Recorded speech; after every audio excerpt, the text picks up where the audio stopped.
WhatsApp guys, welcome back once again. So दोस्तों, आज की कहानी जो एक्सप्लेन करने जा रहे हैं उसका नाम है वे बैक होम। तो कहानी शुरू होती है यूनी नाम की लेडी से जो पेरिस के एयरपोर्ट पर अपना लगेज उतार रही थी, लेकिन तभी उसे डिटेन कर लिया जाता है। अब सीन कट होके पहुंचता है 2 महीने पहले, जहाँ पे सब कुछ नॉर्मल उसकी लाइफ में चल रहा था। यहाँ हम यूनी के हस्बैंड जिन को देखते हैं, जिनका एक गैराज है जिसकी कमाई से ये बेहद खुश थे। अब एक दिन जिन कहता है कि आज रात उसके दोस्त खाने पर आने वाले हैं, लेकिन यूनी उसे उन्हें कल बुलाने को कहती है क्योंकि आज उसे एक पाप हो गया है। उसने गलती से आज एक स्पाइडर मार दिया है जो कि अशुभ होता है, लेकिन जिन ये सब नहीं मानता तो वो उन्हें आज ही बुला लेता है। अब थोड़ी देर बाद उसके दोस्त आ जाते हैं, जिसमें से एक का नाम था मुंडो जो कि एक बिजनेसमैन था और दूसरे दोस्त की एक कंप्यूटर शॉप थी। अब सारे लोग बैठकर बातें कर रहे थे कि फिर थोड़ी देर बाद वो चले जाते हैं। सीन शिफ्ट होता है 6 महीने बाद, जहाँ पे हम जिन के उसी बिजनेसमैन दोस्त को देखते हैं जो यूनी के घर खाना खाने आया था। उसके खाने के तरीके को देखकर यूनी परेशान हो जाती है। ऐसा लग रहा था कि जैसे उसने सालों से कुछ नहीं खाया। उसके जाने के थोड़ी ही देर बाद हम उसकी लाश को पेड़ से लटका हुआ देखते हैं।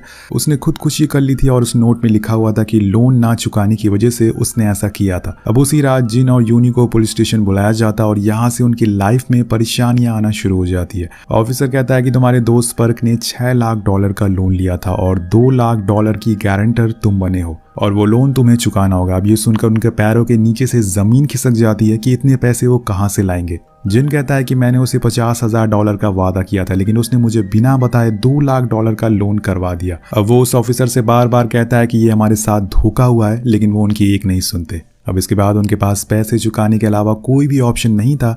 इस लोन के चक्कर में उनका घर तक बिक जाता है और वो एक छोटी सी रेंट के घर में रहने लग जाते हैं, लेकिन अभी भी पैसे पूरे नहीं हो रहे थे। तो जिन मुंडो के पास जाता है जो कि उसका दोस्त था। वो उसे एक काम बताता है जिसके लिए उसे बहुत सारे पैसे मिलेंगे। उसे कुछ स्टोन्स की स्मगलिंग करनी होगी और कस्टम्स में उसकी पहचान थी जिसके लिए उसे अच्छे पैसे मिलेंगे, लेकिन ये काम यूनी को कुछ ठीक नहीं लगता, इसलिए वो वहां से आ जाती है। अब घर आते टाइम लैंडलॉर्ड भी उन पर चिल्लाने लगता है क्योंकि उन्हें रेंट नहीं दिया था। अब उनकी ये सब बातें जिन सुन लेता और वो गुस्से में आकर मुंडो को फोन करके कह देता है कि मैं वो काम करने के लिए तैयार हूँ और वो कहता है कि ये काम तुम्हें नहीं बल्कि तुम्हारी वाइफ यूनी को करना होगा। और इसके बाद जिन और यूनी के बीच में लड़ाई होना शुरू हो जाती है कि जिन ने उसे लोन क्यों दिया था और गुस्से की वजह से जिन 2 दिन के लिए घर से बाहर चला जाता है। अब एक दिन जब यूरी अपनी बेटी को खाना खिला रही होती है तो उससे कहती है कि माँ, मुझे अपने स्कूल की दोस्तों की याद आ रही है, मैं स्कूल कब जाऊंगी। तो यहाँ यूरी ने उसके स्कूल से नाम कटवा दिया ताकि थोड़े पैसे बच सके, लेकिन आखिर कब तक ऐसा चलता रहेगा, इसलिए वो मुंडो को खुद कॉल लगाती है और वो काम करने के लिए हाँ कर देती है। अब नेक्स्ट डे वो अपनी बेटी को उसे आंट के घर छोड़कर एयरपोर्ट के लिए निकल जाती है। वहीं जिन जब घर वापस आता है तो उसे यूनी का नोट मिलता है जिसमें लिखा था कि मैं थोड़े दिनों के लिए घर से जा रही हूँ।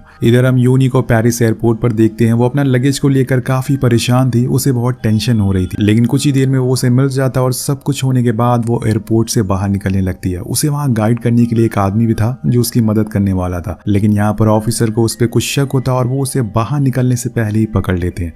वो परेशान हो जाती कि आखिर उसे क्यों पकड़ लिया गया। तभी उसे गाइड वाला आदमी बाहर निकलते हुए दिखता है।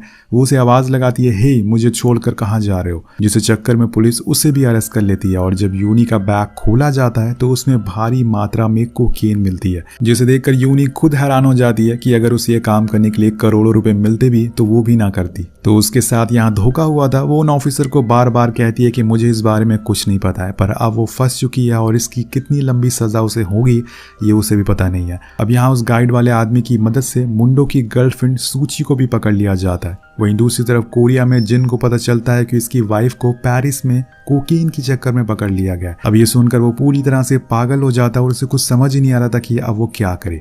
इसी दौरान उसकी बेटी रोने लगती है कि उसे अपनी माँ से मिले, तो जिन गुस्से में उस पर भी चिल्ला देता है, पर बाद में वो उससे माफी मांग लेता है। वहीं सूची को छोड़ दिया जाता है क्योंकि उसके पास कुछ नहीं मिलता, लेकिन यूनी को ट्रेल के लिए ले जाया जाता है क्योंकि सब कुछ उसी के पास था। जो कोकेन उसके पास से मिली थी उसकी वैल्यू करीब $120 मिलियन थी। इधर कोरिया में जिन जाकर पुलिस को सब कुछ बताता है कि उसकी वाइफ को फंसाया गया है, तो वो ऑफिसर कोरियन एम्बेसी में फोन करता है जो पेरिस में थी। वो उनसे इस बारे में बात करता है, जिसके बाद जिन से कहा जाता है कि वो कुछ दिन तक इंतजार करे, एम्बेसी वाले उसे खुद फोन करेंगे। हम एम्बेसी के हेड हैंजो और उसके कलीग ली को देखते हैं, जिसे वो यूनी का केस के बारे में बताता है। तो वो उसे कहता है कि हमारे पास पहले ही बहुत सारे केस है, तुम इस लेडी से जाके एक बार मिल लो बस। तो ली यूनी से मिलने जाता है, जहाँ वो उसे कुछ टूथपेस्ट और दवाइयाँ देके एक पेपर पर साइन करने को कहता है। यूनी से पूछती है कि मैं कितनी दिनों में यहाँ से बाहर निकलूंगी, लेकिन वो उसका कोई भी जवाब नहीं देता। जिसके बाद यूनी उसके पैरों में गिर जाती है कि उसे एक बार अपने हस्बैंड से बात करने दो। वो बड़ी मुश्किल से उसे परमिशन देता है, लेकिन जब यूनी कॉल लगाती है तो जिन का कॉल बिजी आता है, लेकिन थोड़ी देर में वो उसे कॉल देख लेता है और उठा लेता है। वो जैसे ही यूनी की आवाज सुनता है वो बीच रोड पर ही रोने लगता है। वो उसे बहुत सारे सवाल पूछता है, लेकिन यूनी को एक बार अपनी बेटी की आवाज सुननी थी। लेकिन दोस्तों, जब तक जिन फोन अपनी बेटी के पास लेकर जाता है उसका टाइम खत्म हो जाता है और वो बेचारी रोती ही रह जाती है कि एक बार उसे अपनी बेटी से बात कराने दो।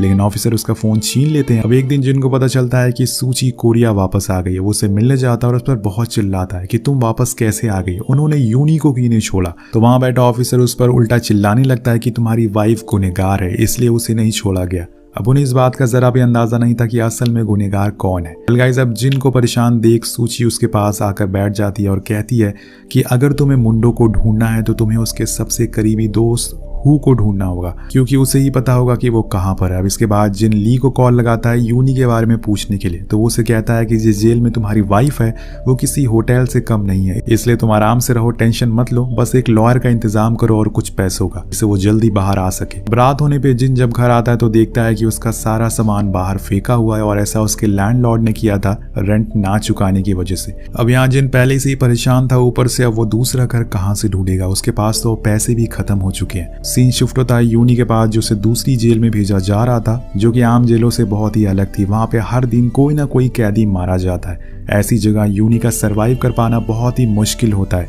और असली मुसीबत उसकी यहाँ से शुरू होने वाली थी, लेकिन वो जैसे तैसे करके अपने दिन काट रही थी। अब एक रात उसके पास कुछ ऑफिसर आते हैं जो उसे कुछ मेडिसिन देते हैं खाने के लिए, लेकिन वो नहीं लेती। तब वो लोग उसे बहुत मारते हैं और जबरदस्ती उसे खिला देते हैं, जिसके बाद यूनी बहुत टाइम तक सोती ही रहती है। दूसरी तरफ हम जिन को देखते हैं जो मुंडो के ऑफिस जाता है जहाँ कुछ सबूत ढूंढने के लिए, लेकिन वहां पर उसे कुछ गुंडे उसे बहुत मारते हैं और अपने बॉस के पास लेकर आते हैं। वहां जाके जिन उनके बॉस को सब कुछ बताता है कि मैं भी मुंडो को ही ढूंढ रहा हूँ, और उसकी ये कहानी सुनकर वो उसे जाने देते हैं, क्योंकि मुंडो की तलाश उन्हें भी थी। उनके पैसे वो भी लेकर भाग चुका था। इधर जेल में यूनी के साथ हर रोज कुछ न कुछ बुरा होता जा रहा था, यहाँ तक कि वहाँ के कैदी उसके हाथों से उसका खाना तक छीन लेते थे और वो कुछ नहीं कर पाती थी। इधर जिन के पास पैसे ना होने के कारण वो अपनी बेटी को उसके आंट के घर छोड़कर चला जाता है। वो बहुत रोती है कि उसे अपनी मम्मी के पास जाना है, लेकिन जिन के पास कोई रास्ता नहीं था। अब एक दिन वो एक गली से जा रहा होता है कि तभी उसे हु दिख जाता है।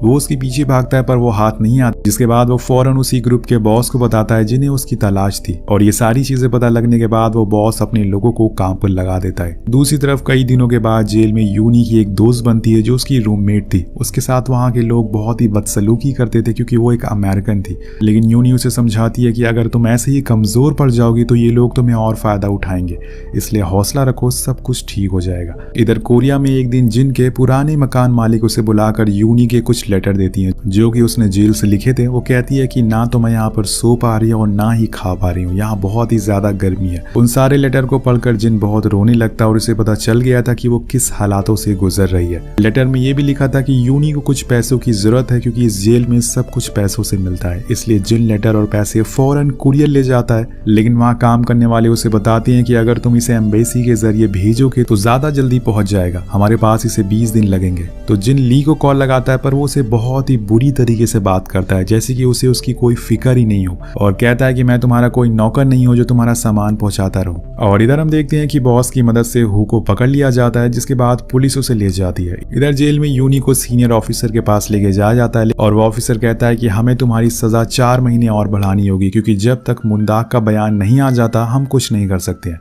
एक तो यूनी पहले से ही परेशान होती है, ऊपर से उसे इनकी भाषा समझ नहीं आ रही थी। वेल इसी तरह से कुछ और दिन बीत जाते हैं और अब हम देखते हैं कि यूनी को जिन का भेजा हुआ लेटर और पैसे मिल जाते हैं, जिसमें वो लिखता है कि तुम्हें घबराने की जरूरत नहीं है, हम दोनों यहाँ पे ठीक है, तुम हौसला रखो, हम तुम्हें जल्दी ही छुड़ा लेंगे। इस लेटर के साथ उसकी बेटी की फोटो भी थी, जिसे वो अपने सीने से लगा लेती है और रोने लगती है। इधर जिन अपनी पूरी ताकत लगा देता है कि किसी भी तरह से वो यूनी को छुड़ा ले। वेल इधर कोरिया में हु की मदद से मुंदाक को पकड़ लिया जाता है और जब ये बात जिन को पता चलती है तो वो सीधा पुलिस स्टेशन जाकर उसे मारने लगता है। लेकिन ऑफिसर उसे कहता है कि ये आदमी तुम्हारी वाइफ को बाहर निकाल सकता है, इसे मार दोगे तो वो हमेशा के लिए कैद हो जाएगी। ये सुनकर जिन फौरन जाकर उसके पैरों में गिर जाता और गिड़गिड़ाते हुए कहता है कि मेरी वाइफ को छुड़वाना है, अब बस तुम्हारे हाथ में ही है। उसने तुम पर भरोसा किया था और तुमने उसके साथ धोखा कर दिया। इधर यूरी जेल से ही लेटर लिखती है। अब वो जिन से कहती है कि जब दोबारा वो उसे लेटर लिखे तो उसकी बेटी की रीसेंट फोटो जरूर भेजे, उसे देखना है कि वो कितनी बड़ी हो गई है, और हाँ जब उसका बर्थडे आएगा तो वो उसे घुमाने जरूर ले जाए। जिन ये सब अपनी बेटी के साथ बैठकर पढ़ रहा होता है तो यूरी अपनी बेटी से कहती है कि बेटी अपने डैड को ज्यादा परेशान मत करना, मैं जल्दी ही वापस आऊंगी, मुझे तुम्हारी बहुत ही याद आती है। अब इसी तरह से कहानी आगे बढ़ती है और कुछ समय बाद मुंदोक का ट्रायल होता है जिसमें वो कन्फेस कर लेता है कि मैंने ही यूनी को भेजा था, उसकी कोई गलती नहीं है। उसके इस बयान को रिकॉर्ड कर लिया जाता है जिससे ट्रांसलेट करके पेरिस की कोरियन एम्बेसी में सेंड किया जाता है। अब जब इस बात की खबर यूनी को मिलती है तो वो बहुत ही खुश होती है और पूरे जेल में सबको बताती है कि मैं अब यहाँ से जाने वाली हूँ। अब 4 दिन बाद कोरियन एम्बेसी के पास वो सारे कन्फेशन मिल जाते हैं, लेकिन उसे खोलने से पहले एक आदमी गलती से उस पर कॉफी गिरा देता है जिसे उन सारे पेपर को फाड़ दिया जाता है और यहाँ जेल में कोई ऐसे पेपर नहीं पहुंच पाते जिससे यूनी की सजा 4 महीने के लिए और बढ़ा दी जाती है। अब जज को तो पता ही नहीं था कि मुंदोक अरेस्ट हो चुका है। वो पेरिस कॉल भी नहीं लगा सकते क्योंकि ये जेल बहुत ही रिमोट एरिया में है और इसे वहाँ नेटवर्क भी नहीं आते। अब यूनी उन्हें बहुत समझाने की कोशिश करती है पर अफसोस ना तो वो उसकी लैंग्वेज समझ पा रहे थे।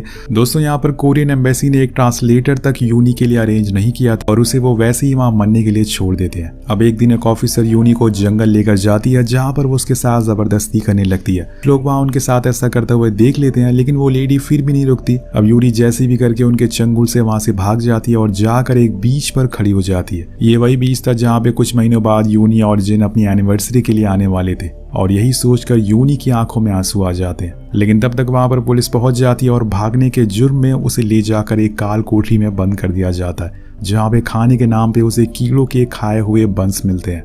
और इसी तरह से पूरे 14 महीनों बाद यूनी जिन को कॉल लगा के बताती है कि जज ने उसे पैरोल दे दिया है, उसे अब एक सेपरेट अपार्टमेंट मिला है रहने के लिए जो कि शहर में है। अब वो उसे ये भी बताती है कि जो पेपर्स तुमने सेंड किए वो कभी यहाँ पर पहुंचे ही नहीं और मेरी सजा 4 महीने और बढ़ा दी गई है। ये सब जानने के बाद जिन एक बोर्ड लेके फ्रांस एम्बेसी के सामने खड़ा हो जाता है पर वहां उसे कोई भी नहीं सुनता। वो अपने कंप्यूटर वाले दोस्त के पास जाता है जो उसकी इस बात को ट्विटर पर डाल देता है जिसे फ्रांस एम्बेसडर देख लेता है और वो कोरियन एम्बेसी पर प्रेशर डालने लगता है कि वो पेपर्स कहाँ पर है जिसने जिन ने कॉफी गिरा दी थी। अब इस प्रेशर की वजह से ली को यूनी से मिलने जाना पड़ता है पर वहां जाके वो उसे सहारा देने के बजाय उसे और डराता है, इसलिए बेहतर होगा कि मेडिटेशन करो और ऊपर वाले से दुआ करो। पर यूनी कहती है कि उसे यहाँ के लिए डर लगता है। वो ऑफिसर के सामने घुटनों पर गिरकर उससे रिक्वेस्ट करती है कि प्लीज उसे दोबारा से पहली वाली जेल में ही डाल दो, लेकिन वो दोनों कुछ नहीं सुनते और बिना कुछ बोले ही वहां से चले जाते हैं। अब उस रूम में एक वर्ड मैप लगा हुआ था जिसे यूनी देखती कि वो बहुत ज्यादा दूर है अपने घर से। तब उसे समझ आता है कि अब शायद उसके लिए आसान नहीं होगा यहाँ से बाहर निकलना, लेकिन उसने हिम्मत नहीं हारनी है। अब इसी तरह से कुछ और दिन बीत जाते हैं और अब उसकी तबीयत खराब हो जाती है जिसकी वजह से उसे हॉस्पिटल में एडमिट कराया जाता है। वहाँ कोरियन में जब ये बात जिन को पता चलती है तो फ्रांस एम्बेसी जाता है, लेकिन वहाँ उसे कोई कुछ भी नहीं बताता। अब वो इन सब से बहुत ही परेशान हो चुका था। वो खुद को आग लगाने लगता है जिसकी वजह से एक दिन उसे जेल में भी रहना पड़ता है। अब जेल से बाहर आने के बाद उसे एक न्यूज चैनल के प्रोड्यूसर मिलते हैं जो उसे सच सच बताने को कहते हैं। तो वो सारी सच्चाई उन्हें बता देता है कि उसने ऐसा क्यों किया। तो रिपोर्टर कहता है कि हमारी कंपनी चाहती है कि तुम्हारी वाइफ की स्टोरी कवर करें जिसके लिए हमें तुम्हारे साथ फ्रांस जाना होगा। अब ये सुनकर जिन को बहुत दिनों बाद एक उम्मीद नजर आती है कि शायद अब उसकी वाइफ बाहर आ सकती है। ये लोग उसी जगह पहुंचते हैं जहां पर यूरी को रखा गया था। चैनल वाले सब कुछ रिकॉर्ड कर रहे थे। अब जिन को देखते ही यूरी को यकीन ही नहीं होता कि सच में वो उसके सामने खड़ा है या फिर वो उसके सपने में है, पर यह सच था। दोनों एक दूसरे के गले लगकर बहुत देर तक रोते रहते हैं, जिसके बाद जिन अपनी वाइफ को उनकी बेटी की एक वीडियो दिखाता है जो वो कोरिया से बनाकर लाया था। वो पूछती है कि मम्मी आप कहाँ हो, मैं आपका चेहरा तक भूल गई हूँ,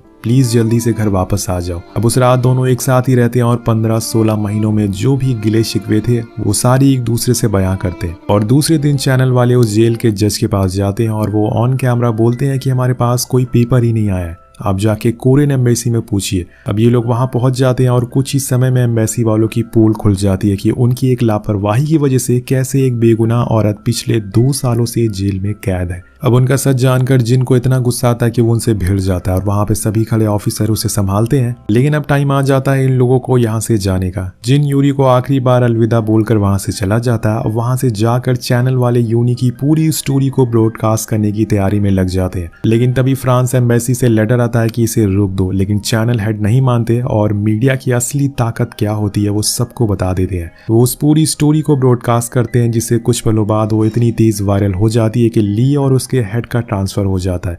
हर जगह बस यूनी की बातें हो रही थी और इन सबको देखते हुए उसे एक नया वकील दिया जाता है। तो आप देख सकते हैं कि मीडिया की पावर क्या होती है। लेकिन इंडिया में मीडिया की क्या हाल है ये हम सभी जानते हैं। अब पूरे 2 साल बाद उसका ट्रायल होता है जिसमें उसे 1 साल की सजा सुनाई जाती है, लेकिन उसने पहले ही 2 साल जेल में बिता दिए थे। तो अब वो घर जा सकती है। अब जाते जाते जज उसे कहते हैं कि तुम कुछ कहना चाहती हो। तो यूनी कहती है कि ये मेरी गलती थी, मैंने चंद पैसों के चक्कर में ऐसे कदम उठा लिया और मेरी गलती की सजा मेरा परिवार उठा रहा है। मेरी बेटी मेरा चेहरा भूल गई है, मैं अब बस घर जाना चाहती हूँ और मुझे कुछ भी नहीं चाहिए। ये बोलकर वो रोने लगती है। अब कुछ दिनों बाद हम एयरपोर्ट पे यूनी के सपोर्ट में बहुत से लोगों को देखते हैं जिसमें उसका परिवार भी शामिल था। थोड़ी देर में यूनी बाहर आ जाती है और उसके हाथ में एक डॉल थी जो उसने 4 दिन भूखे रहकर अपनी बेटी के लिए खरीदी थी ताकि वो उसे बर्थडे पर उसे गिफ्ट कर सके।